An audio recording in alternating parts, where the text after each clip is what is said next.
Thank you. I call Parliament to order, and we move on to our next item of business, which is topical questions. We start with question number 1 from Alex Cole-Hamilton. Thank you, Presiding Officer. To ask the Scottish Government what action it will take in response to the reported increase in the number of GP practices being run directly by NHS boards. Cabinet Secretary Shona Robertson. Directly run practices are a legitimate way in which NHS boards can tailor services to meet local needs, ensuring that primary care services are provided to all patients. Wherever a practice hands back its contract, the local NHS board will ensure that primary care services will continue to be provided in the area and patients will be able to see a GP. If a practice can't routinely accept new patients, we're clear that boards must work with practices to help manage the situation and ensure that all patients are informed of options being considered. In support of general practice, I announced on the 10th of March investment of £71.6 million. This new funding forms the first stage of the Scottish Government's commitment to provide an extra £250 million in direct support of general practice per year by 2021 and will increase the investment in primary care by £500 million. By the end of this Parliament, for the first time, at least half of frontline NHS spending will be going to community health services. Alex Cole-Hamilton. I thank the Cabinet Secretary for that answer. Further to the contributions we have just heard, I would like to put on record my thanks for everything that our health and emergency services do for us. They do heroic work in our communities every day, and as we have seen so tragically overnight during the darkest of moments too, there won't be a soul in this building whose heart doesn't go out to those working today in the most testing of circumstances. They deserve the full support of this chamber and this government, but they don't always get it. Last year, doctors at East Craig's Park Grove Medical Centre in my constituency attached letters to prescriptions asking their patients to contact me for help. Such was the strain on that practice. Is the Cabinet Secretary confident that her government is doing enough to identify and to help surgeries in the early stages of distress before they have to be taken under Health Board control? Cabinet Secretary. First of all, Presiding Officer, can I say to Alex Cole-Hamilton that our NHS has indeed offered support to services, the NHS within the Manchester area, particularly in the area of plastics and paediatrics, where obviously these specialties can be in short supply. So to reassure the Chamber that offer has been made, as well as beds within Scottish hospitals if required. So we're very much in touch with the services down there. In reply to Alex Cole-Hamilton on the specifics of the medical practice and indeed support in the early stages, yes, I have very much encouraged boards to have early discussions and indeed encouraged practices to have early discussions with the Health Board and to alert the local health board if they are entering difficulties at an early enough stage to try to avoid and to provide support to try and avoid some of the difficulties that we have seen. In reply to what we are doing, Alex Cole-Hamilton will hopefully be aware of the work, the intensive work that is going on around the new GP contract negotiations. That is going to be very important in providing a better future for primary care and for general practice within it, and a more attractive proposition in order to attract young doctors into general practice rather than other specialties. We also have the GP Recruitment and Retention Fund, which we announced is increasing fivefold from £1 million to £5 million in 2017-18. And that investment is going to enable us to expand and continue to explore the issues around GP recruitment and retention across Scotland, which we know can be particularly challenging in certain areas. Within that, there are a lot of initiatives, whether that's the GP Fellows, whether it's the development of a locum pool of retired GPs in Lothian, it's the RCGP recruitment programme, the GP Returner scheme run by NES, the new National GP Recruitment website, and there are a lot of local initiatives in addition to those that boards have taken forward. So I hope I can reassure Alex Cole-Hamilton, despite some of these difficulties, a lot is being done and will be done so that we can encourage young doctors into general practice and meanwhile support those practices that have challenges. Alex Cole-Hamilton. I thank the Cabinet Secretary for that answer, and I'm very grateful for the information she shared with the Chamber, particularly in respect of the help being offered by Scottish health boards to Manchester. One of the commitments of the government's recent mental health strategy was to hire some 800 link workers at GP practices, A&E, police stations and prisons. As the Health Secretary knows, my party have stated our view that instead of link workers, we should seek to recruit talking therapists for GP surgeries to offer early intervention and de-escalate crisis situations. Given that 1 in 4 patients present to doctors' appointments with an underlying mental health condition, does the Cabinet Secretary agree that having a talking therapist on hand in a surgery would be far more useful in terms of reducing GP workload than a link worker who may only be able to refer a patient to the back of a waiting list for psychiatric treatment? Cabinet Secretary. Well, let me say a couple of things about that to Alex Cole-Hamilton. First of all, the 800 staff that he described that the First Minister announced that will be particularly focused around A&E departments, GP surgeries and indeed in the police environment in terms of not just the cells, but potentially also when the police go out to a call that may involve someone with a mental health issue. Those 800 staff will be of a variety of skills and backgrounds and will be appropriate to what is needed for that setting. What I would say to Alex Cole-Hamilton is that the link workers, as part of that, provide a very important role because they can often make sure that the person gets access to the right resource, whether that is a mental health voluntary organisation or a mental health service within the NHS. The link workers do an important job, but we will make sure that the workforce that has been described is appropriate for the skills that are required in each of those settings. Ben McPherson. Thank you. Can the Cabinet Secretary please outline any benefits of GP practices being run directly by NHS boards? Cabinet Secretary. GP practices run directly by boards help to ensure continuity of care for patients and connect those practices into a wider network of services, and that obviously helps to ensure that patients continue to receive safe, effective and timely care.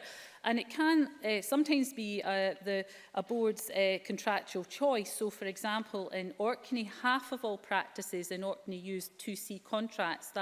Those are practices run directly by boards because that has worked well for Orkney in terms of being able to provide the types of services needed by the local population. So there can be benefits for practices run directly by boards, and hopefully I've been able to give Ben McPherson some examples of that. Donald Cameron. Thank you. Can I associate myself with the comments of Alex Cole-Hamilton about last night's events, Presiding Officer, and likewise welcome the information just given by the Cabinet Secretary about assistance. Given that 1 in 20 GP surgeries are now under the control of a health board, this will inevitably lead to additional costs that require to be borne by health boards across Scotland.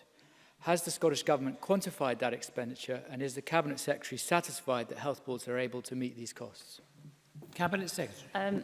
Yes, we are satisfied that the health boards are able to meet those costs because obviously we have been expanding the resources going in to primary care. I described the investment in my initial answer for 2017-18 of an additional £71.6 million, but of course that provides the first stage of a commitment to provide an extra £250 million in direct support of general practice per year by 2021 as part of a wider £500 million investment. And of course, the health board would be contracting with the GPs to provide those services if they were under the independent contractor status. So they would be funding that through a different route than they would be if they were providing those services directly through the health board. So I hope I can give Donald Cameron assurance that we are working with boards to make sure that whether it is through independent contracting or whether it is through direct provision of services through health boards, that we are committed to ensure that every community has access to good quality primary care services. Anas Sarwar. Thank you, Presiding Officer. Presiding Officer, my son is 8 years old. I've seen the joy in his face at a concert, and I can only begin to imagine the tragedy that's going through every single family in Manchester. I also want to put on record our thanks to all our amazing NHS first responders. People naturally run away from danger. These first responders run towards danger to help and care for their fellow citizens. One of the issues raised regularly by GPs is around the obligations they feel around running a business practice rather than purely caring for patients. And one of those conditions is around looking after a property. And one of the requests that often comes is through the GP contract process, if the health boards can take responsibility for the properties and let the GPs get on with running the practice. Is that something that's been actively considered as part of the GP contract process? Cabinet Secretary. Can I thank Hannah Sabar, first of all, for his early remarks, but for his question. He may be aware that the GP Premises Short Life Working Group reported in December of last year, and the group recommended that the Scottish Government recognise and support a long-term shift that gradually moves general practice towards a model that does not presume GPs own their practice premises. We're implementing the recommendations of that Short Life Working Group and is moving to that service model. We're going to issue a code of practice to guide health boards when deciding whether to purchase a GP-owned property or take on some or all of the contractor's responsibilities under an existing lease. And we're going to be issuing revised premises directions, and we're going to carry out a nationwide survey of all GP premises to better understand the challenges facing the estate. So it is something we very much recognise and are working closely with the BMA and others to move forward on that issue. Thank you. Question number 2, Alexander Stewart. Thank you, Presiding Officer. To ask the Scottish Government what action it is taking to improve cycling infrastructure in light of recent research by Sustrans Scotland, which highlighted that T-junctions and roundabouts possesses the highest number of collisions. Minister Hamza Youssef. Transport Scotland welcomes this report, which helps inform our partnership work with local authorities and Sustrans to make our roads and cycle network safer by tackling dangerous roundabouts and junction. Local authorities are funded through cycling, walking, safer streets and encouraged to apply to Sustrans Scotland for further Scottish Government funding through the community links and street design projects for exactly these type of junctions and roundabouts. Our Road Safety Scotland framework to 2020 mid-term review identifies cyclists as a key priority area. Through our programme for government, we are committed to maintaining the record levels of funding in active travel, which includes capital funding for improving infrastructure. Alexander Stewart. I thank the Minister for that answer. The Minister will be aware that in my own region of Mid-Scotland and Fife, Dunfermline and Perth have been named among the top 20 cycling collision hotspots in Scotland. Can I ask the Minister why the Scottish Government is overseeing cuts to cycling infrastructure? Minister.